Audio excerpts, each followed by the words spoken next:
आप सभी का स्वागत है आज की हमारी इस नई वीडियो में जो होने वाली है इफ़ एल्स के ऊपर। तो हमारी इस वीडियो में मैं आपको पाइथन में इफ़ एल्स बताऊंगा, क्या चीज़ आप उसमें लगाओगे, कैसे कैसे कंडीशन अप्लाई करोगे, वो सभी कुछ हम आज की वीडियो में डिस्कस करने वाले हैं। लेट्स गो स्टार्ट करते हैं। तो सबसे पहले मैं आपको ये बताना चाहता हूँ कि जो हमारा जो इफ़ एल्स होता है वो कैसे काम करता है। देखो, तो आप लोगों ने आपसे पहले पढ़ा होगा कि मैथमेटिक्स में कि हम 5 और 6 में ग्रेटेस्ट वैल्यू फाइंड करने के लिए ग्रेटर दैन लेस दैन का सिंबल हम यूज़ करते थे।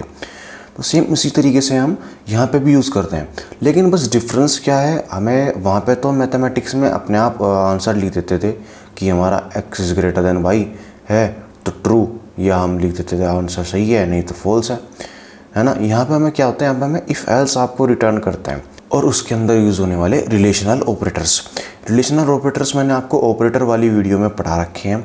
अगर आपने वो वीडियो नहीं देखी है ऑपरेटर वाली तो जाके आप चेकआउट कर सकते हो, लिंक मैं आपको आई बटन पर दे दूंगा। ऑपरेटर में मैंने आपको ये भी बताया था कि हम कौन कौन से ऑपरेटर्स आपके होते हैं। तो देखो, इफ़ एल्स का यूज़ क्या हुआ, क्यों हम इफ़ एल्स का यूज़ करते हैं। देखो, सबसे मैं आपको आसान उसमें बताना चाहूँगा, जैसे कि हमारा कोई प्रोग्राम है तो उसे हम डिसीज़न मेकिंग अगर हम बनाना चाहते हैं कि वो जो प्रोग्राम है वो कुछ डिसीज़न ले अपने आप से, इस टाइप के प्रोग्राम को बनाने के लिए हमें इफ़ एल्स का यूज़ करना होता है। इफ़ एल्स दोनों कीवर्ड है, अपने सिस्टम पर चलते हैं और वहाँ पर अच्छे से एक्सप्लेनेशन करके समझते हैं।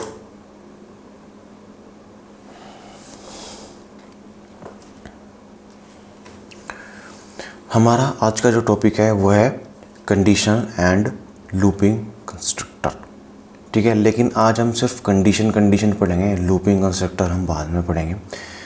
नेक्स्ट है हमारा डिसीजन मेकिंग।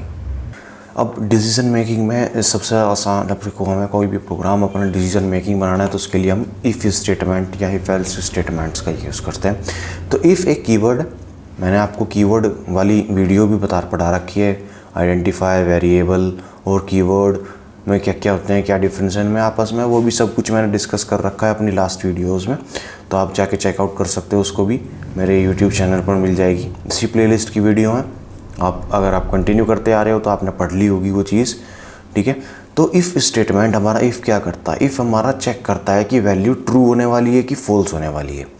जैसे कि अब मैंने कंडीशन लगाई कि 5 इज़ लेस दैन 6, अब कंडीशन ट्रू हो रही है तो इफ़ पार्ट रन करेगा। अब वो कंडीशन चेक करता है कि कंडीशन का आउटपुट ट्रू आ रहा है कि फॉल्स आ रहा है। अगर ट्रू आ रहा है तो वो अपने अंदर का प्रोग्राम को एग्जीक्यूट कर देता है, अगर फॉल्स आ रहा है तो नीचे भेज देता है, ठीक है। अब नीचे कैसे कंडीशंस लगाएंगे वो भी मैं आपको बताने वाला हूँ, ठीक है।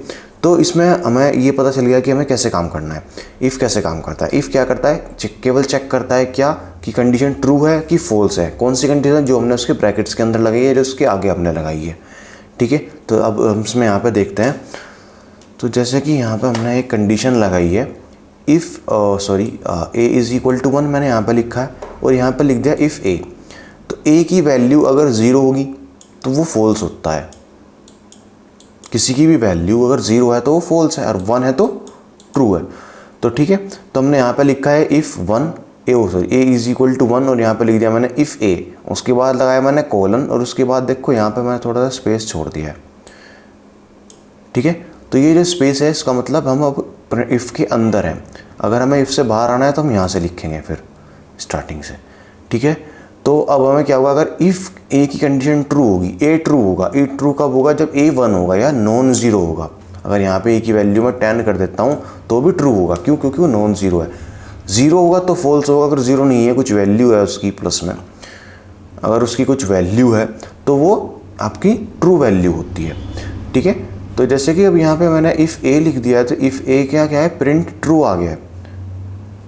प्रिंट ट्रू में क्या होगा, प्रिंट ट्रू आपका इफ़ आपका एग्जीक्यूट हो जाएगा, एग्जीक्यूट होने के बाद आपका प्रिंट रन कर देगा, ये प्रिंट रन करेगा तो ट्रू आउटपुट आ जाएगा। अब ऐसे ही मैंने नेक्स्ट उसमें क्या कर दिया, ए इज़ इक्वल टू 0 कर दिया है। अब जैसे मैंने ए इज़ इक्वल टू 0 किया है, ये इफ़ ए की जो वैल्यू होगी वो 0 है तो 0 क्या करेगा, फॉल्स रिटर्न करेगा, और फॉल्स होगा तो इफ़ पार्ट नहीं चलेगा, तो इसलिए ये वाला ट्रू आपका आउटपुट में नहीं आएगा। नेक्स्ट चलते हैं, अगर इफ़ फॉल्स होता है तो क्या हो। नेक्स्ट है इफ़ एल्स स्टेटमेंट। इफ़ भी कीवर्ड है, एल्स भी कीवर्ड है। इफ एल्स काम कैसे करता है, इफ एल्स काम कैसे करता है वो देख लेते हैं। If else x is equal to 0, if x, अगर हमारा जैसे वहाँ पे मैं a ले रहा था, यहाँ पे मैंने x लिया है, ठीक है, x इज इक्वल टू 0, तो इफ वाला पार्ट आपका एग्जीक्यूट नहीं होगा, तो आपका एल्स वाला पार्ट ऑटोमेटिकली एग्जीक्यूट हो जाएगा। एल्स आपका तब रन करता है जब उसके ऊपर की कंडीशंस इफ तक कोई भी ट्रू ना हुई हो, तो आपका एल्स पार्ट ऑटोमेटिकली ट्रू हो जाता है। अब अगर इफ़ ट्रू हो गया है तो एल्स पार्ट एग्जीक्यूट नहीं होगा। अगर एल्स पार्ट इफ़ ट्रू नहीं होता, इफ़ फॉल्स हो जाता है, तो आपका एल्स पार्ट एग्जीक्यूट होगा। तो देखो यहाँ पे प्रिंट फॉल्स आया, फॉल्स में किसकी वैल्यू लिखी हुई है, फॉल्स लिखी हुई है मैंने एल्स की वैल्यू, ठीक है। तो इसलिए हम एल्स पार्ट इसमें एग्जीक्यूट हो रहा है आपका। ये हो गया आपका इफ़ एल्स स्टेटमेंट। अभी तो देखो हम एक एक कंडीशंस पढ़ रहे हैं, इफ़ एल्स। अभी आप ये भी बोलोगे कि मैंने उसमें ग्रेटर दैन लेस दैन ऐसा कुछ भी नहीं लगाया। अभी मैं वो सब कुछ भी समझाने वाला हूँ। एक तरीके से मैं अभी आपको बता रहा हूँ कि इफ़ और एल्स कैसे वर्क करते हैं। नेक्स्ट है इफ़, एलिफ और एल्स। अब एलिफ क्या है, एलिफ भी आपको एक कीवर्ड है, ठीक है। ये काम कैसे करता है, इसका भी काम सेम है जैसे इफ़ का काम होता है, लेकिन ये इफ़ के बाद लगता है और एल्स से पहले लगता है। जैसे कि आपको 2 या 2 से अधिक कंडीशंस लगानी है ना, तो अगर हमें 2 ही कंडीशन चेक करनी है कि या तो वो उसका ग्रेटर दैन होगा या वो उसका लेस दैन होगा, तो हम सिंपल लगा देते थे कि इफ़ के अंदर कंडीशन लगा दो, अगर ग्रेटर दैन होगा तो इफ़ वाला पार्ट चल जाएगा, अगर लेस दैन होगा तो इफ़ फॉल्स हो गया एल्स वाला पार्ट ऑटोमेटिकली चल जाएगा। लेकिन अगर मैं कहूँ कि इक्वल टू भी हो सकता है ना, तो उसके लिए हम क्या करेंगे, तो उसके लिए हम एलिफ में कंडीशन चेक कर लेंगे। क्या, if x greater than y, elif x is equal to y, और एल्स के अंदर आपका चला जाएगा वो लेस दैन वाला ऑप्शन। तो जैसे जो उनसे भी कंडीशन उसकी होगी वो उस हिसाब से चेक करके आपका आउटपुट दे देगा। तो इस तरीके से आप अपने प्रोग्राम को डिसीजन मेकिंग बना सकते हो, ठीक है। तो इफ़, एलिफ और एल्स आपको समझ में आ गए होंगे। अगर एलिफ और नहीं समझ में आया तो मैं आपको इस प्रोग्राम के थ्रू भी बता दूंगा, ठीक है। यहाँ पे क्या लिखा हुआ है देखो, x, y, z 3 वैल्यूज़ ले रखी हैं इसने, एक 0 है, एक 1 है, एक 0 है। तो चलो अब हम इससे समझने की कोशिश करते हैं। तो x, अगर देखो मैंने x की वैल्यू होगी 0, y की वैल्यू होगी 1 और y z की वैल्यू होगी 0। तो x 0, तो x 0 है तो यहाँ पे फॉल्स रिटर्न करेगा, तो इफ़ पार्ट आपका एग्जीक्यूट नहीं होगा। एलिफ y, अब एलिफ y 1 है तो x ट्रू हो गया, कंडीशन ये ट्रू हो गई है, तो आपका प्रिंट वाले ये ऑप्शंस आपके प्रिंट हो जाएंगे। उसके बाद की कंडीशंस को वो चेक ही नहीं करेगा, एक ही कंडीशन चेक करेगा, जो उनसे भी ट्रू होगी, उसकी लास्ट की कोई भी कंडीशन चेक नहीं करने वाला है वो, ठीक है। अब इसमें एक और क्वेश्चन आता है कि हम इफ़ में कंडीशन लगा सकते हैं, एलिफ में कंडीशन लगा सकते हैं, क्या एल्स में भी कंडीशन लगा सकते हैं? नहीं, हम इफ़ के अंदर कंडीशन लगा सकते हैं। अगर हमें कंडीशन लगानी है तो हम एलिफ का यूज़ करेंगे दोबारा। एलिफ को आप कितनी भी बार यूज़ कर सकते हो, एल्स में आप कोई कंडीशन नहीं लगाओगे। एल्स आपका तब रन करेगा जब आपकी लगाई हुई सारी कंडीशंस फॉल्स हो जाती हैं, ठीक है। क्लियर है आपको इफ़ एल्स एलिफ स्टेटमेंट। तो चलो अब हम पाइचार्म पर चलते हैं और वहाँ पे जाकर और अच्छे से समझते हैं।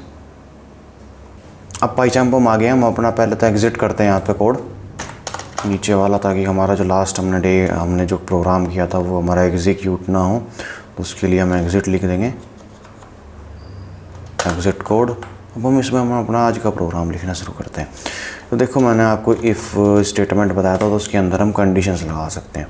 कंडीशंस लगाने से पहले मैं 2 वेरिएबल डिक्लेयर कर देता हूँ, a इज़ इक्वल टू 10 और b इज़ इक्वल टू 20, ठीक है। अब हम सबको पता है कि 10 बड़ा है या 20 बड़ा है, ठीक है। अब हम इसे प्रोग्राम हमें बताएगा कि 10 बड़ा है कि 20 बड़ा है। चलो इफ़ के अंदर मैंने कंडीशन लगाई a इज़ लेस दैन या ग्रेटर दैन लगाते हैं, a is greater than b, ठीक है। उसके बाद लगेंगे कोलन के बाद आप जैसे एंटर प्रेस करोगे तो देखो इफ़ से थोड़ा सा आगे आ रहा है वो, ठीक है। तो आइडेंटिफिकेशन का इसमें बहुत ज़्यादा यूज़ है, ठीक है। जो भी पार्ट आपको इफ़ के अंदर लिखना है वो आप इफ़ से थोड़ा सा आगे लिखोगे। तो लेट्स स्टार्ट करते हैं। यहाँ पे मैंने लिख दिया है प्रिंट के अंदर मैंने लिख दिया a, और मैं इससे पहले लिख देता हूँ एक स्ट्रिंग पास कर देता हूँ, यहाँ पे लिख देता हूँ a इज़ इक्वल टू, ताकि हमें पता रहे किसकी वैल्यू आ रही है, ठीक है। अब मैं एंटर दबाता हूँ। देखो पहले अगर मैं आपको दिखाऊँ तो यहाँ से मैंने एंटर किया तो अभी इफ़ के अंदर है, अभी इफ़ से बाहर आना है तो मैंने बैक स्पेस दबाया, ठीक है। अब इफ़ मैंने लिख दिया। अब मेरे पास एक और कंडीशन है, कौन सी, एल्स, या मैं सोचता हूँ अभी इफ़ एल्स बता देता हूँ, फिर उसके बाद आपको नेक्स्ट बता देता हूँ। तो इफ़ अगर हमारा a बड़ा होता है बी से, तो इफ़ पार्ट चल जाएगा, एल्स आपका रन कर देगा ये वाला पार्ट। तो अगर इक्वल टू होता है तो भी बी प्रिंट होगा, और इक्वल टू नहीं है, ग्रेटर देन बी है, तो भी आपका बी प्रिंट होने वाला है, ठीक है, इस प्रोग्राम में। और अगर ए बड़ा होगा तो आपका ए की वैल्यू प्रिंट होगी। अब देखो मैं इस वजह से रन करता हूँ तो देखो यहाँ पे b इज इक्वल टू 20 हमारा आउटपुट में आ गया है, ठीक है। अब जैसे ही मैंने यहाँ पे b आ गया, अब मैं यहाँ पे वैल्यू चेंज कर देता हूँ, उसको कर देता हूँ मैं 100। अब मैंने इसको 100 किया, रन किया, अब देखो यहाँ पे वैल्यू क्या आ रही है, a इज इक्वल टू 100, ठीक है। तो वो वही वैल्यू दे रहा है जो हमारी हम जो चाह रहे हैं। अगर मैं यहाँ पे a इज इक्वल टू 100 कर रहा हूँ, 2 इज इक्वल टू भी 100 कर रहा हूँ, तो अब क्या होगा, अब हमारा b इज इक्वल टू आ जाएगा। लेकिन नहीं, अब हमें एक और कंडीशन लगानी है, अगर दोनों इक्वल है तो क्या आउटपुट हो। तो अब देखो मैंने यहाँ पे b इज़ ग्रेटर देन वाली वैल्यू यहाँ पे लगा दी है, इज़ लेस देन वाली, ठीक है। अब मैं एक और कंडीशन लगाना चाहता हूँ जो होगी हमारी इक्वल टू वाली। इक्वल टू वाली कंडीशन हमारी बीच में आएगी, इफ़ और एल्स के बीच में हम एलिफ का यूज़ कर सकते हैं, हम ऊपर या नीचे नहीं कर सकते, ठीक है। तो हम एलिफ का यूज़ करेंगे यहाँ पे। एलिफ के अंदर हम कंडीशंस लगाएंगे। कंडीशन हमने क्या लगा दी है, a is equal to B, ठीक है। तो इसका अगर वैल्यू ट्रू होगी तो ये हमें क्या करेगा, हमें प्रिंट देगा। प्रिंट में हमें बोलेगा कि हम अगर हमें कुछ स्ट्रिंग आउटपुट में चाहिए तो हम स्ट्रिंग पास कर देंगे, बोथ आर इक्वल, ठीक है। अब यहाँ पे मैं इसे रन करता हूँ तो देखो उसका आउटपुट आ गया, बोथ आर इक्वल। अब जैसे मैं कोई सी वैल्यू चेंज करूँगा, ये 10 होगी दोबारा से, तब बी का आउटपुट आएगा। अब मैं इसको 1 कर देता हूँ, तब आउटपुट में ए आएगा। तो इस तरीके से ये आपका आउटपुट दे रहा है। हमारा जो प्रोग्राम है वो एक डिसीजन मेकिंग प्रोग्राम बन चुका है। अब इसमें मैंने आपको ग्रेटर देन बता दिया है, ठीक है, इक्वल टू बता दिया है, और लेस देन भी। लेस देन तो सेम यही है, यहीं पे आप कंडीशन चेंज कर दोगे तो लेस देन हो जाएगा। अब मैं आपको ग्रेटर देन और इक्वल टू बता देता हूँ। अगर ग्रेटर देन और इक्वल टू दोनों लगाने हैं तो मैं यहाँ पे इक्वल टू लगा दूंगा।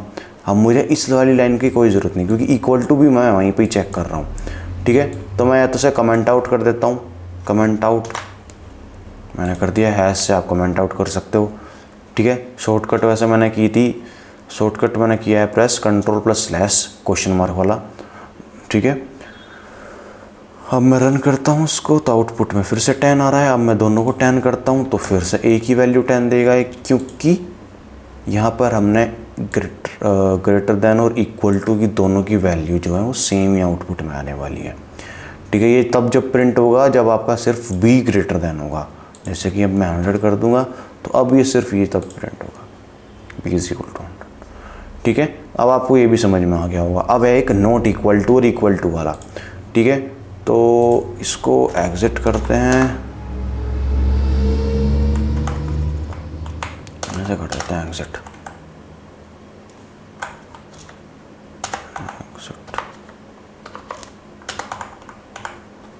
अब मैं यहाँ पे लगाता हूँ नॉट इक्वल टू। अब ये नॉट इक्वल टू कैसे लगेगा, इफ़ हमारा अगर a is not equal to है b के, तो हमारा यहाँ पे प्रिंट होगा कुछ भी जो भी हम करना चाहते हैं कि both are not equal to, या मैं यहाँ पे लिख देता हूँ नॉट इक्वल। और इसी तरीके से मैं नेक्स्ट में जाता हूँ, एल्स पार्ट अब मैं इसका लिख देता हूँ, ठीक है। एल्स एक तरीके से इफ़ स्टार्टिंग पॉइंट हो गया, एल्स आपका एंडिंग पॉइंट है, मतलब इस इफ़ से स्टार्ट होगा एल्स पे एंड हो जाएगा। उसके बीच में अगर आपको और भी कंडीशन लगानी है तो आप एल इफ का यूज़ कर सकते हो। मुझे कोई कंडीशन नहीं लगानी है, या तो इक्वल होगा वो या नॉट इक्वल टू होगा, ठीक है। तो मैं एल्स में जाकर कंडीशन, सेकंड कंडीशन हमारी एल्स में ऑटोमेटिकली आ जाएगी। अगर इक्वल होगा तो मैं यहाँ पे एक प्रिंट स्टेटमेंट डाल दूंगा, क्या कि हमारा बोथ आर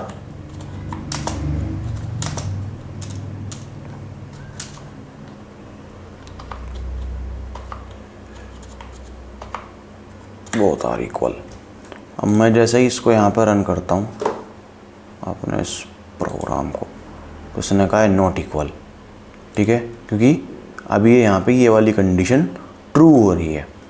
तो आपको पता चल गया नॉट इक्वल टू कैसे काम करता है। अब मैं जैसे इसको इक्वल टू करूँगा, अब ये इफ़ की वैल्यू फॉल्स हो जाएगी तो आपका एल्स वाला पार्ट चल जाएगा, ठीक है। एल्स में हम कोई कंडीशन नहीं लगाते, तो एल्स जब ही रन करेगा जब इसके ऊपर की सारी कंडीशन फॉल्स होंगी। जैसे यहाँ पे ये भी फॉल्स हो रही थी, ये भी फॉल्स हो रही थी, तब आपका एल्स पार्ट रन कर रहा था। ठीक है, अब यहाँ पे या तो ट्रू होगी है तो ये फॉल्स हो जाएगी, ये ट्रू वो फॉल्स होगी तो ये ऑटोमेटिकली ट्रू हो जाती है। इस तरीके से आपके इफ़ एल्स आपके कंप्लीट हो चुके हैं। अब इसके बाद आता है आपका nested if else. Nested if else में आपको बहुत छोटा सा इंट्रोडक्शन दे देता हूँ क्योंकि बहुत बड़ा वाइल्ड है। Nested if else, nested if else क्या होते हैं? देखो, नेस्टेड इफ एल्स होता है आपके इफ़ के अंदर अगर आप इफ़ कंडीशन लगा देते हो। जैसे कि मैंने यहाँ पे चेक किया है कि ये हमारा नॉट इक्वल टू है। ठीक है, तो नॉट इक्वल टू है तो इसके आगे मैं यहाँ पे एक और कंडीशन लगा देता हूँ, क्या इफ़ हमारा ए जो है वो क्या ग्रेटर देन है बी से, क्योंकि अगर नॉट इक्वल टू होगा जब भी तो हम ये चीज़ चेक कर पाएंगे। ठीक है, अब यहाँ पे देखो मैंने दोबारा सेमीकोलन लगाया, अब मैंने एंटर प्रेस किया है। अब मैं यहाँ पर लिख देता हूँ प्रिंट ए। यहाँ हुआ क्या है, if A is not equal to B, अगर वो उसके नॉट इक्वल है तो greater than less than check करेगा, ग्रेटर देन होगा तो ये यहाँ पे ए को प्रिंट कर देगा। और लास्ट में अब देखो यहाँ पे एक मैंने प्रिंट स्टेटमेंट ये लिखा है नॉट इक्वल टू, एक मैंने ये लिखा है प्रिंट। ये वाला जो प्रिंट है इफ़ के सीध में है, आपको अगर विजिबल होगा तो, नहीं तो जूम करके देख सकते हो। ठीक है, तो इफ़ जो है वो हमारा इस प्रिंट के सीध में है, और देखो ये वाला प्रिंट इससे थोड़ा सा आगे लिखा हुआ है, तो ये वाला प्रिंट जो है ये इफ़ की कंडीशन के ट्रू होने पर चलेगा, ये वाला इस वाले इफ़ की कंडीशन ट्रू होने पर चलेगा। ठीक है, इस कंडीशन ट्रू होते ही ये दोनों चलेंगे और इस के ट्रू होने पर ये वाला चलेगा। तो आप समझ गए होंगे इस इफ़ के अंदर ये है और इस इफ़ के अंदर ये सब है। ठीक है, ऐसे ही एल्स पार्ट, एल्स हमने अब यहाँ पर डाल दिया है। एल्स या तो देखो ग्रेटर देन होगा लेस देन होगा, क्योंकि इक्वल टू हमने इक्वल टू वाली कंडीशन हमने बाहर ही चेक कर ली है। तो हम यहाँ पे एल्स में हम प्रिंट स्टेटमेंट लिख देंगे बी। तो अब हमारा क्या होगा, पहले तो इक्वल टू बाहर चेक हो जाएगा, इक्वल टू है नहीं है। इक्वल टू होगा तो ये वाला एल्स पार्ट चल जाएगा, अगर इक्वल टू नहीं होगा तो ये वाला आपका इफ़, इसके बाद अंदर जाके फिर वो ए और बी को दोबारा से कंपैरिजन करेगा। ठीक है, तो अब जैसे कि हम रन करते हैं तो आगे बोथ आर इक्वल, एल्स वाला पार्ट रन हो गया है। अब मैं यहाँ पे एक ज़ीरो हटा देता हूँ, रन करता हूँ तो इसने पहले तो दिया 100, 100 किसकी वैल्यू दी, ए की, ए की वैल्यू यहाँ पे 100 आ गई है। अब यहाँ पे इसने फिर बाद में क्या किया, नॉट इक्वल टू, हमने क्योंकि इफ़ एल्स के बाद मैंने एक प्रिंट स्टेटमेंट लिख रखा था नॉट इक्वल टू। ठीक है, जैसे मैं यहाँ पे भी एक स्टेटमेंट लिख देता हूँ प्रिंट एंड इफ एल्स,